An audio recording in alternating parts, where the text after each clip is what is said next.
Good morning, dolls, and welcome to Little Gretchen's workshop. So I had this really nice clear cylinder, and I thought it would be really nice to make some like clear or glass canisters for the dress shop dollhouse kitchen. Now, in reality, it was the casing or the container that some paintbrushes came in, and it's got a top and a bottom, which is what you see on the table. But I just wiped it off with a little alcohol so it'll be as clear as possible. And now I'm using my little saw to cut it into heights that I think will be appropriate for 12 scale. Now, it's always wise to measure beforehand, especially if you're planning to put them on a particular type of shelf or in a certain type of cabinet, because many miniature shelves and cabinets don't have removable or adjustable shelves. So always keep that in mind. Now, after I cut them into reasonable heights, I did use some scissors to trim off the excess because my cuts weren't even or level.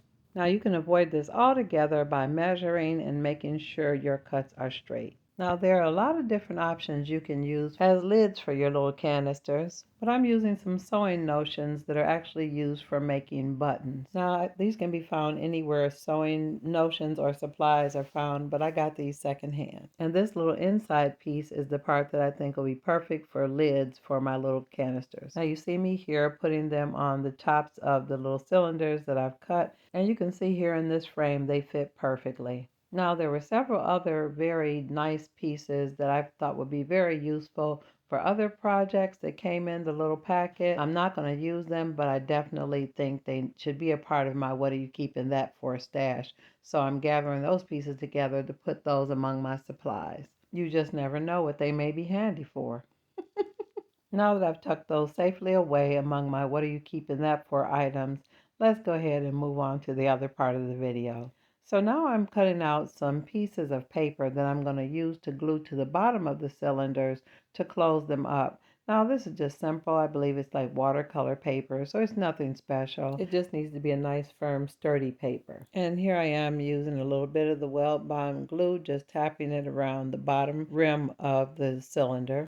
And after I've added the glue, I put the little cylinders down on the paper to dry. Now, in addition to using the insides of the button covers for lids, I was considering using some of the paper tab buttons. Now, these are the tab buttons that are used for attaching or holding bundles of paper together. They're another great option to be lids for your jars and canisters as well. And although I ended up not using them for this project, they're still just another great option. Now this one with the tabs is a little bit bigger and it's already painted a white enamel color. Now be aware the larger ones have more rigid tabs, so they're a little bit more of a struggle getting the tabs off.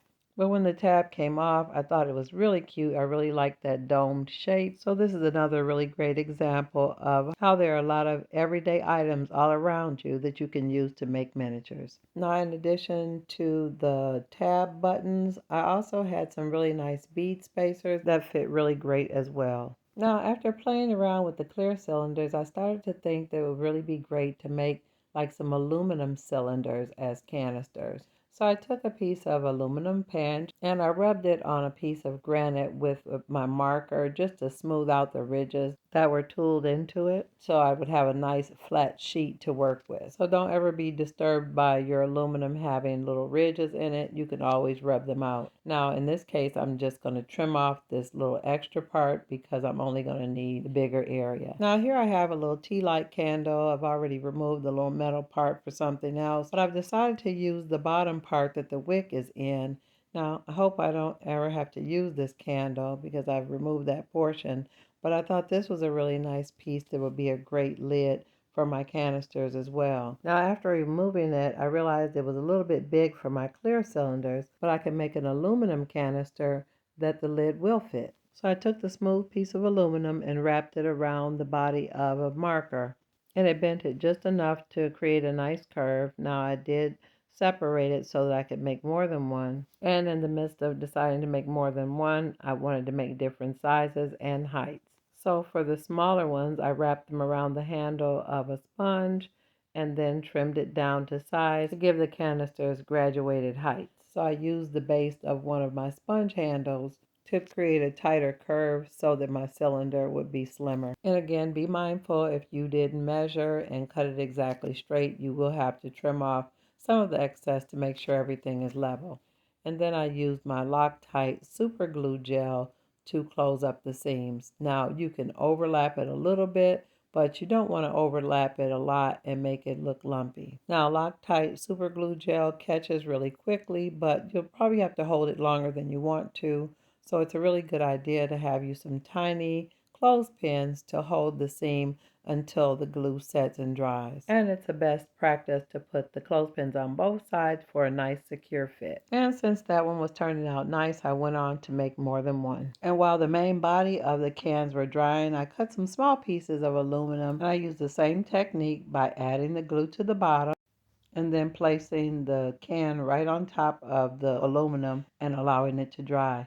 Now you will need to hold it for a bit to make sure that it dries and seals up the bottom, especially if you're planning on putting things inside the canister. And I did end up making several more cans with that remnant piece of the aluminum. I smoothed it out as well and then created a curve the same way to make smaller cans. And dolls, I would suggest that this is one of those projects that you want to make more than you need, because little containers like this can be used in so many different ways and so many different types of scenes. So if you have a few spares, you don't have to create every little thing every time you do a new scene or setting.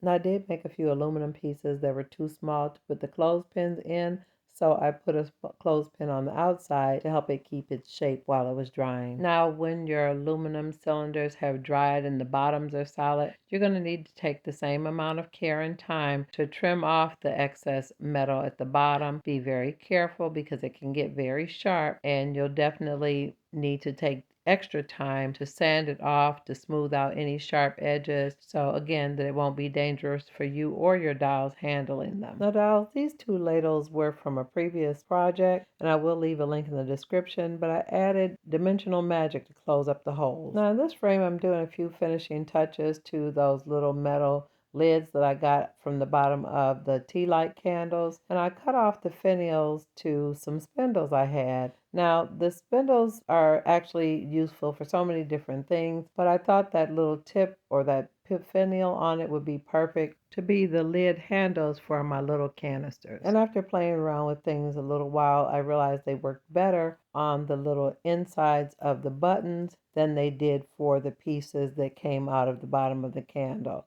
And I think that really looks cute. So I'm going to glue it to the top of that and stain them. Now I did end up making another type of can.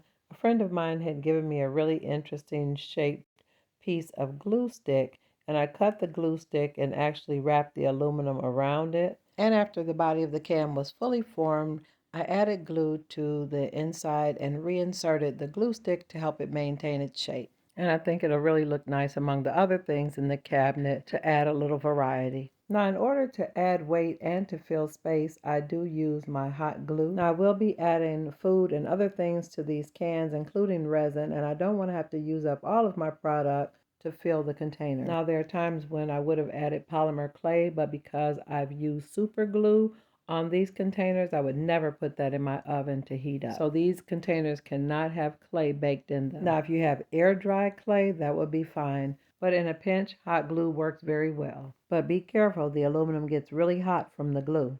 Now here I'm gluing the little button lid to the top. I really like that the button lid is a little bit worn because it makes it look old. And for some reason, this is one of my favorites.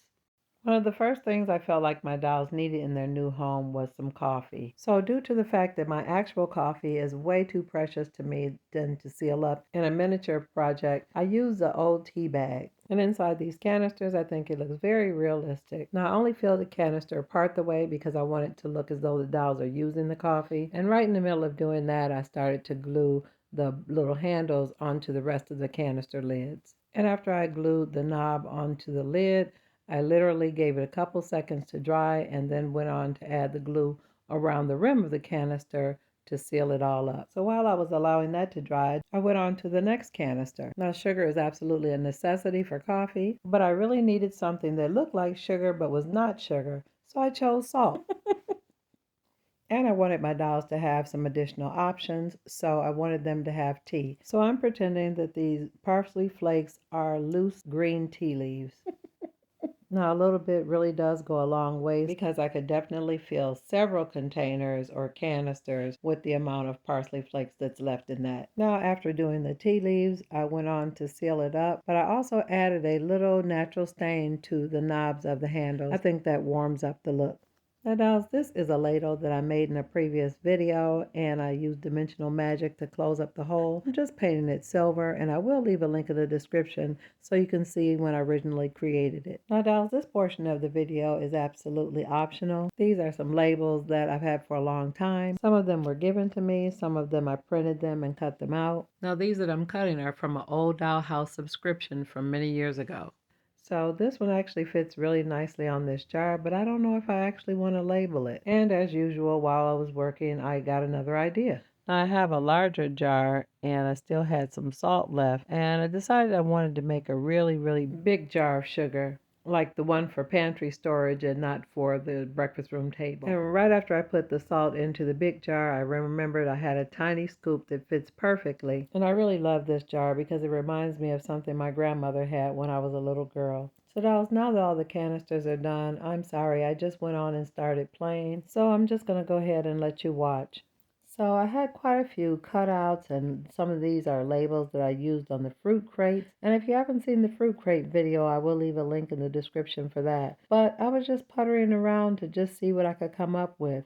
I had some small pieces of wood. There were some really nice sizes. So I sanded them off to make them nice and smooth, and then started to try to see which of the labels would fit on the little blocks to look like food containers or packages. And I felt like after making all the canisters, I was already in my creative flow, so I couldn't stop. So I went back to that little metal container and added a little piece to the top to look like an opening. And then I wrapped another label around another piece of wood. And among the labels, I found a little cutout that was actually a little box. So I snipped the tabs and glued it in the places that were appropriate to create a box that looked like a package of something. So dolls, I hope this video helped you to see that there are so many things that you can use that are common, simple household items to create wonderful miniatures for your dollhouse kitchen or pantry or any other place these things might be useful. Now dolls, if you've enjoyed this video today, I sure would like to know what you think in the comments. And if you want to see more content like this, go ahead and subscribe. I want to say welcome to all my new subscribers, and I want to say thank you, and I appreciate all of my longtime subscribers. I just want to say thank you to everyone, and I appreciate all of your kind words and support. And I better go ahead and stop before I get emotional. But I'm looking forward to seeing you all on the next episode of Little Gretchen's Workshop. Bye-bye now, dolls.